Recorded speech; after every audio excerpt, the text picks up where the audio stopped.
super important d'être bien protégé. Donc j'ai des tenues, des vêtements faits par Kenny, la marque française Kenny, avec des vestes assez typées rallye, donc assez légères, plutôt dans les tons blancs. Pour le soleil, c'est plus agréable.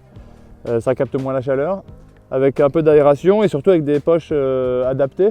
Donc j'ai des poches surtout derrière dans une doublure pour mettre 2 camelbacks, un camelback d'eau pour boire de 3 litres et un camelback de 1,5 litre, 2 litres de repas liquide, donc d'énergie quoi, parce qu'au Dakar on se lève à 3 h, on part à 4 h du mat et puis on n'a pas de repas avant 4 h l'après-midi quoi.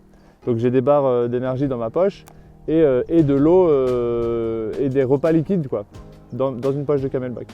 Donc ça c'est super pratique. Des gants, des genouillères, des coudières, une protection cervicale pour ne pas se faire le coup du lapin, les de brace et un casque Shoei avec aussi ce système là, c'est air flap pour décaler les lunettes en fait.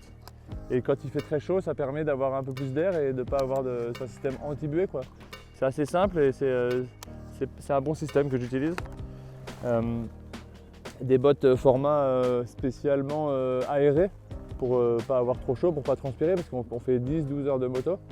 Et puis voilà, des sous-vêtements aussi un peu spécifiques et puis des lunettes 100% bien sûr, petites lunettes à fleurs.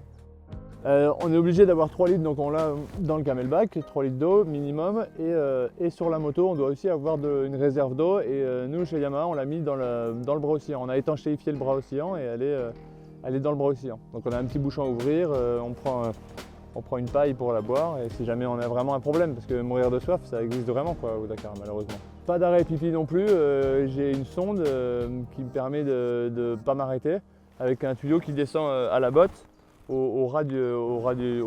à la semelle quoi.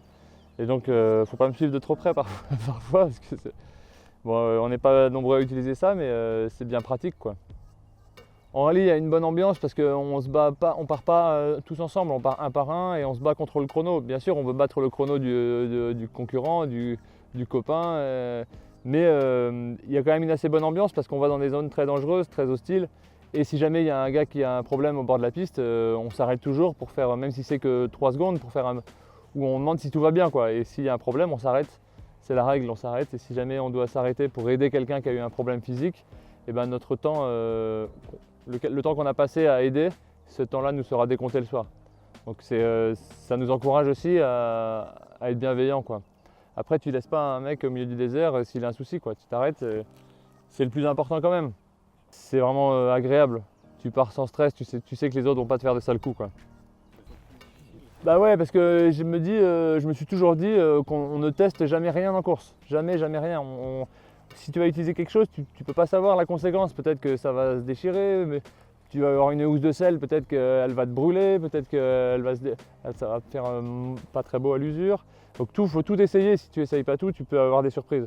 Et même si tu n'as pas de surprise, tu peux avoir le doute. Tu dis ah tiens, on va voir comment ça réagit ça.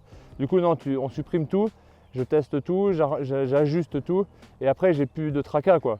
Même si tout va bien, même si ça pose pas de problème, une fois que tu as tout testé, bah voilà, c'est validé, verrouillé et puis tu as ça en moins, tu sais que ça marche.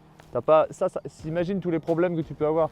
Ah tiens, ça marche. Si jamais tu as un problème sur la moto, tu vas imaginer ah ça c'est nouveau, on l'a mis, ça peut être ça, ça peut être ça. Tu gamberges et quand tu gamberges, tu vas pas à fond. Donc pour être à fond, parce qu'on va quand même très vite, on prend des risques, il faut avoir l'esprit clair quoi. Donc en tout cas pour moi c'est un moyen d'aller à fond, d'attaquer au maximum sans doute quoi. D'avoir confiance en ma moto quoi.